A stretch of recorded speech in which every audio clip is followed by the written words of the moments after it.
Hello, it's Tracy and Herman, and we are continuing our mission to find a better balance in the Piaffe in hand. In my last Q&A with Jenku, I was showing Jenku how Herman tends to get a little bit under himself and stuck in the Piaffe. So I got some brilliant advice which I've been working on. I've taken him back to the circle, working in Ronver and getting some beautiful passage steps. My aim today is to try and take that to the wall and have another look at the Piaffe and see what Jenku thinks now. See where we're at with the Piaffe now that we've done a few weeks work with the passage steps. And I have a second question, being greedy. Sorry, Jenku. Just looking at Herman when he's piaffing, he's very close behind, almost like plaiting his hind legs. And you always have brilliant knowledge with biomechanics. I'm not sure whether this is a biomechanics issue or a conformation issue or a strength issue, but is there anything I can do to help him with that, or is it just a developmental strength thing? Thank you, Jenku. Looking forward to your feedback. Boy, shoulder in. Good. Super boy, well done. Good. Nice. Come. A bit more. Wider.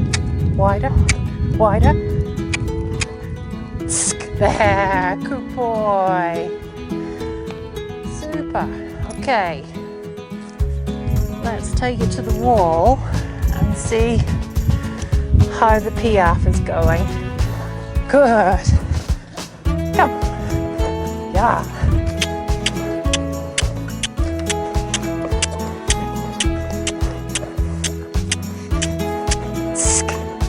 Good boy. Yeah.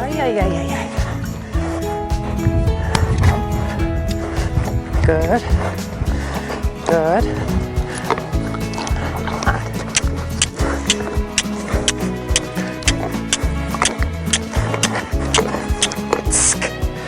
Good boy. Well done. Good boy. Let's go again. Good. Nice. Good. Good boy. That feels nice. Good. Hey. Now, keep the hind leg coming.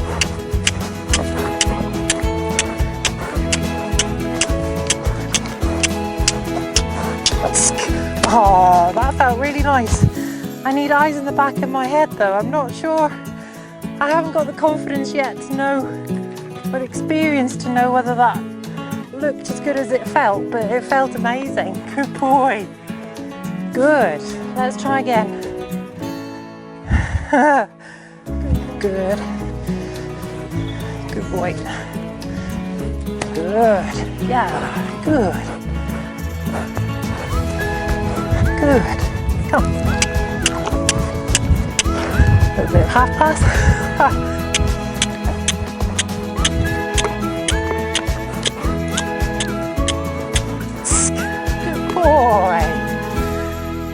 Good morning, Tracy. Thank you so much for your lovely video with Herman. It is really nice to see how nice his Piaffe is developing, and there's some really nice things that you are doing that I'm very impressed by. And I have to say, it is so nice to see that the sun is shining in England and you sound all energy up and Herman is all shiny. It's really spectacular.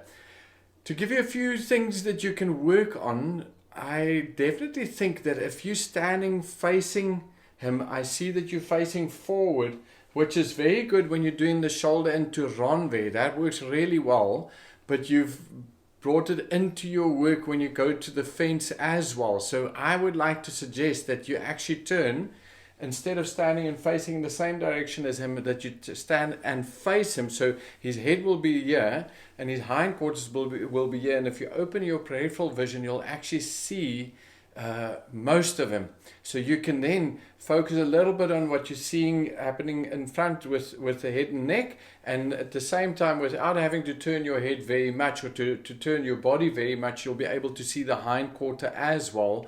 And if you look down a little bit, you'll be able to see what the hind legs are doing. So standing, fundamentally, you're standing parallel with the fence, with the horse between you and the fence. That really helps a lot, because you can keep an eye on a whole lot of different things, because ultimately there's now a lot of things happening and you're trying to keep an eye on all of it, and you're trying to feel and you're trying to see.